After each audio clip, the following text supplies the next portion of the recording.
Okay, everyone, welcome back to another episode of the Back to the Game Sportscast. Before we jump into this episode, I'm actually recording this post this episode. This is just a disclaimer. This is actually an episode that was recorded in reaction to the Super Bowl. It's part of the Super Bowl recap series that I had initially decided to go against posting. It's an episode where I get into something beyond sports that happened at the Super Bowl, the halftime show. And after watching it back, I thought, well, maybe that's not what I want to get into on this podcast. I kind of wanted to keep it to sports, and I felt like, my opinion was, one, a very distinct opinion, but two, I just felt that it didn't have to do the game. So you don't have to post every single episode, but you know what? Upon further review, I'm going to post this. So, and it was inspired by a tweet that I saw of a reaction video from a young man in London, don't know his name, but he was reacting and giving his perspective on the whole Kendrick Lamar and Drake beef. And so much of what he said I actually agreed with, and actually said in my episode of the reacting to the Super Bowl halftime that I was like, no, I got to post that episode. And on top of that, just principally speaking, getting this thing started, the biggest thing that I'm telling myself is, man, just go for it. Post it. It doesn't matter. Be you, be honest, be authentic, and the improvement will come in time. So without further ado, here is this post-mortem episode of the Back to the Game Sportscast Super Bowl review, where I talk about the Super Bowl halftime show. Thanks to anyone who's been watching. All right.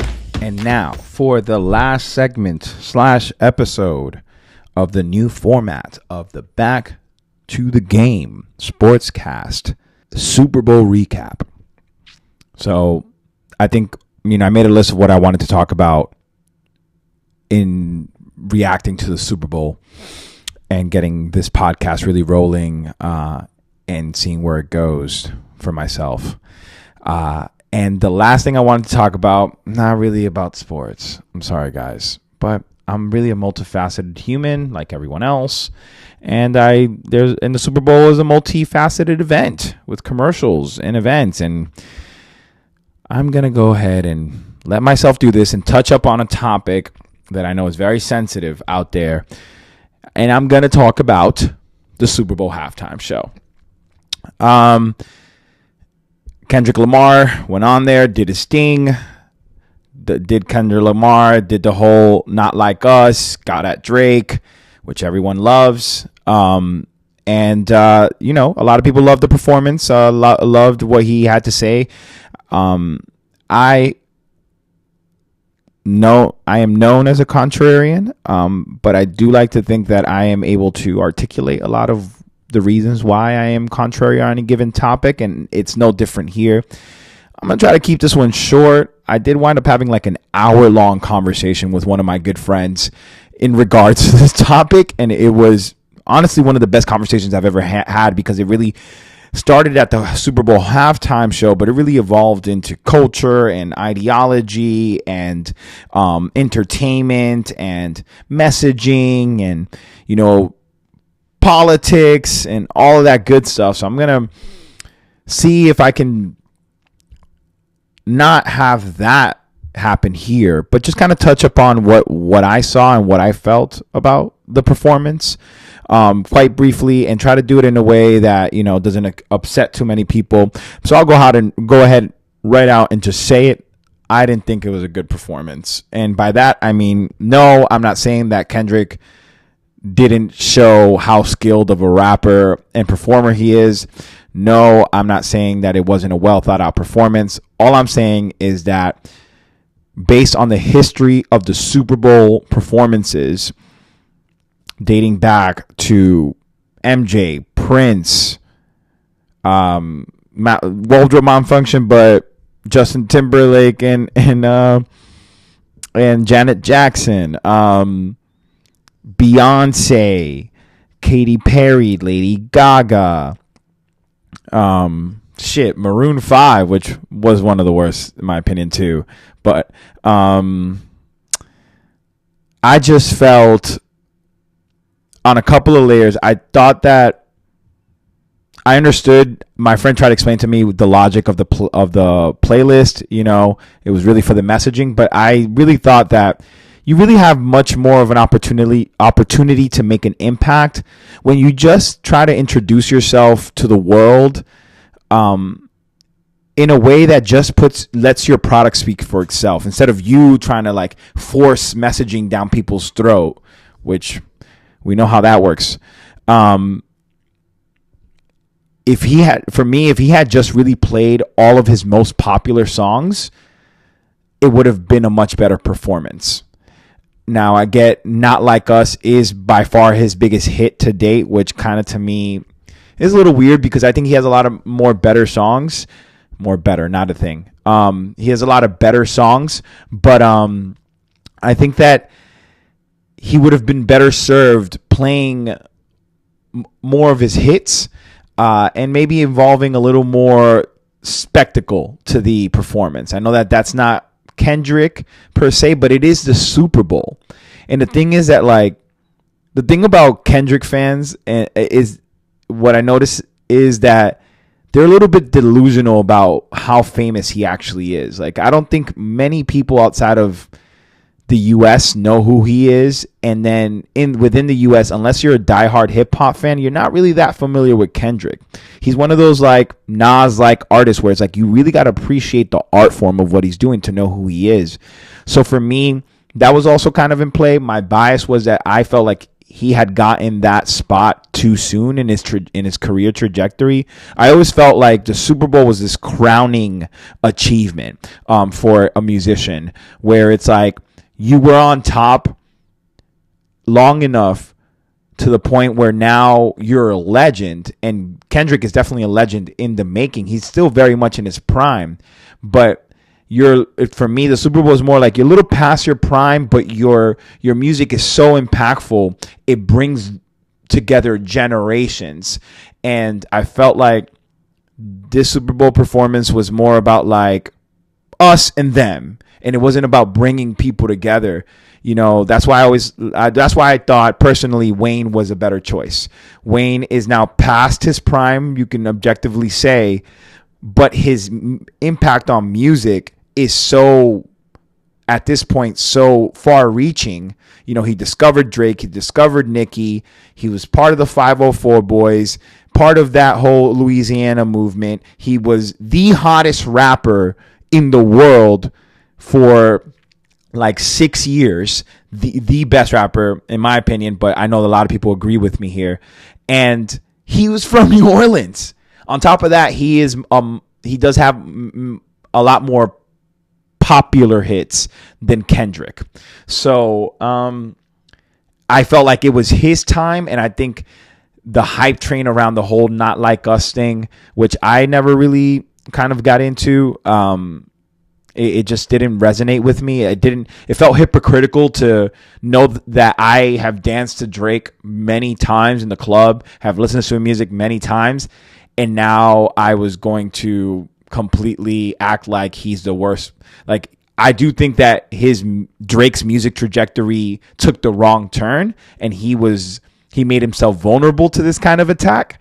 He started just doing these like bubblegum shit that no one really resonates unless they're high at the club.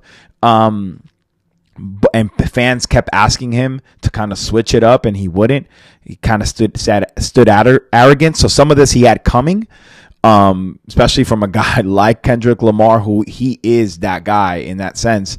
But for me, I could never take it as far as to be like, oh, well, now I hate Drake. No, dude, I've partied so much to Drake, it'd be so hypocritical, at least in my opinion. And I just didn't think, like, I don't know, man.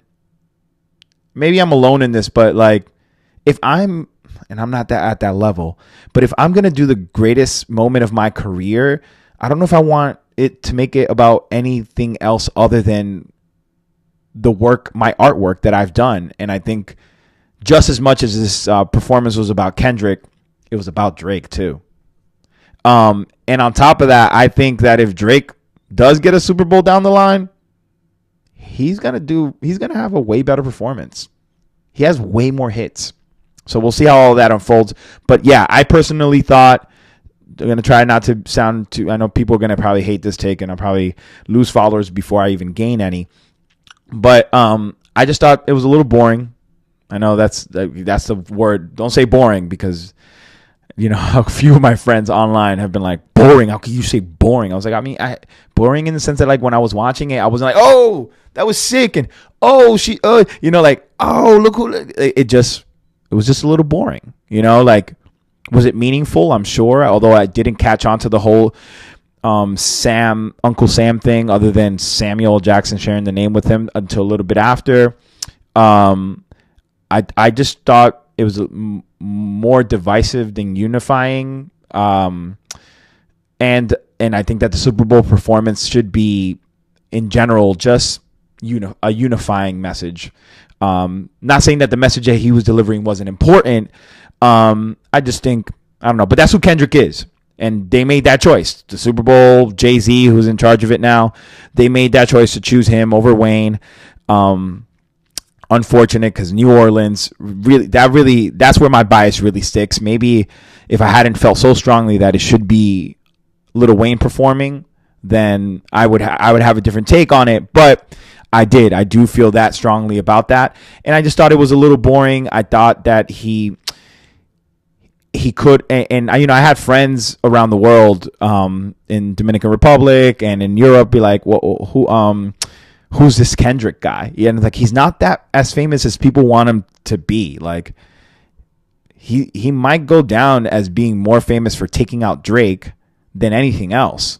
And he's a Pulitzer Award winning, Grammy nominated, you know, Good Kid, Mad City, classic hip hop album. But I think something I said to my friend, and I'll try to wrap it. I think sometimes as artists, I'm guilty of this.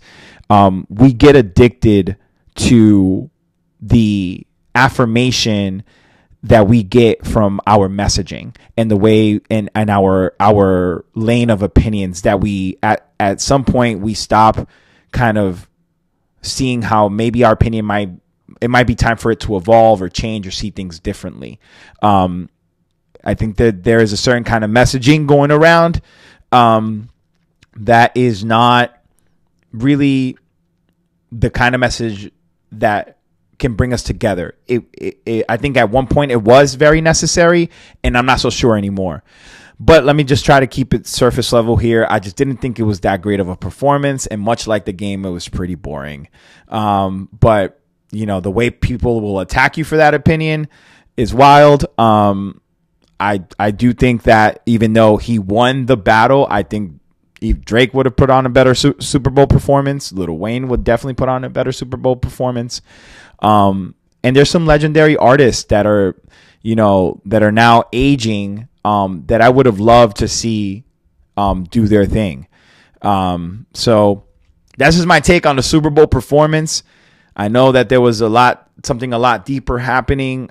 I get it. Just for me, it just counterproductive. Counterproductive is the word I got for that. Anyway, I think I subdued myself a little bit to kind of give out that thought and that opinion, but because I'm trying to do it as you know, professional and as unbiased as possible. But that's just what I thought, and I think you know, I have a much deeper feeling on it. But you know, those conversations are probably better saved for intimate people with I trust. But Kendrick's an incredible rapper, an incredible artist, and you got, at least I'll give him credit for this. I did see this tweet. He didn't have any half-naked women shaking their ass and just kind of some perverse stuff that, you know, even one of my favorite performers, Shakira and J-Lo, that was one of my favorite halftime shows, because they're legends, but they were a little out there with it, with the stripper poles and all that. At least he didn't have any of that, and for that, I gotta commend him. Entertained people without doing any of that. That's kind of fire. So I give him credit for that, and he stayed true to himself, to what we know Kendrick to be. So you got to give him credit for that too. So good stuff. Way to be yourself. Just not necessarily my favorite Super Bowl performance of all time. What is my favorite Super Bowl performance of all time? Man, I got to think about that one. Wasn't there one that Kanye came out and did all of the lights? No, I thought Rihanna was going to bring him out. Man, if Kanye didn't go so crazy on the stuff that he's doing, bro, to me, he would put on one of the best Super Bowl performances. He's like as far as his music, like him as a person right now, he's kind of wilding, even for my taste. I've been Kanye apologist for a long time, but these most recent ones have been pretty egregious. But Kanye, the musician, to me, he's the greatest hip hop artist of all time. I think he is the perfect blend of Drake and Kendrick. Often deep and thoughtful, but very musical and creative and popular. Raised a whole generation. I know my generation was raised on Kanye. I think, man, that would be a Super Bowl performance I want to see. But I think my favorite Super Bowl performance of all time, I don't know. I gotta think. Anyways, I'm gonna drop it there. 15 minutes in. Final segment of the Super Bowl recap on the Back to the Game Sportscast. Wow, I'm proud of myself. I can't wait to see how far I take this. As always, my people, please like and subscribe and comment. And I appreciate everyone who checks this out and, has a feeling on what I have to say. Appreciate you guys and catch you guys on the next one. Peace.